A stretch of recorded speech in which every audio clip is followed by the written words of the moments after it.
ni vile tu mashekhe wengi, nitumie nafasi hii, ujumbe huu kama utawafikia mashekhe wote nchi nzima, dini inaweza ikashindwa kueleweka kwa upande fulani kutokana na waliopewa umaarufu au ambao wamejitutumua kuwa maarufu, wengi wao hawako kwa lengo la kutaka kuinyoosha dini.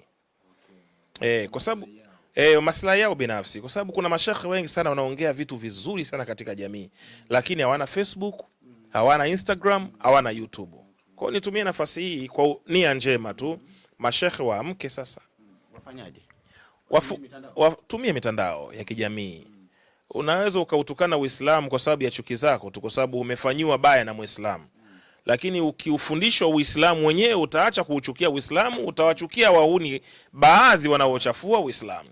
Kwa hiyo mafundisho yakiwa mengi katika jamii, mashekhe wote Tanzania nzima wakiwa na YouTube, wakiwa na Instagram, wakiwa na Facebook, wakiwa na TikTok, wakiwa na basi wasijifiche, wasibakie tu msikitini.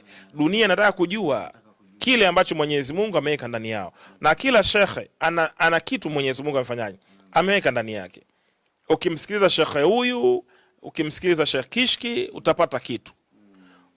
Ukimsikiliza mufti wa Tanzania utapata hekima za kutisha. Ukimsikiliza Sheikh wangu, Sheikh wa mkoa wa zamani, wa zamani yule Musa, Sheikh Musa Al-Hadi Musa, utapata hekima.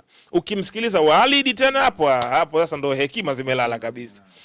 Kwa hiyo kila shekhe ana kitu Mwenyezi Mungu ameweka ndani yake ambacho anajua namna ya kukifafanua katika jamii mpaka jamii isikie, ipate ladha kutoka kwake.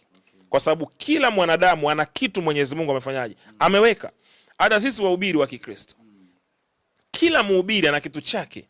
Kuna mwingine anataka kumsikiliza tu IPM, mwingine atamsikiliza Pastor Tony Kapola, mwingine atamsikiliza Mwalimu wa Kasege, mwingine atamsikiliza Mzee wa Upako, mwingine atamsikiliza Apostle Mwamposa, mwingine atamsikiliza Askofu Gwajima, mwingine atamsikiliza. Kila mmoja ana ladha. Yaani kuna bwana, nikimsikiliza mhubiri huyu anapata ladha yake. Nimemsikiliza mtumishi fulani nimepata kitu fulani. Hivyo. Kwa hiyo waamke. Mashehe wengi wamelala katika swala la social media, wakiona kama halina umuhimu, kumbe lina umuhimu mkubwa sana katika dini. Yes.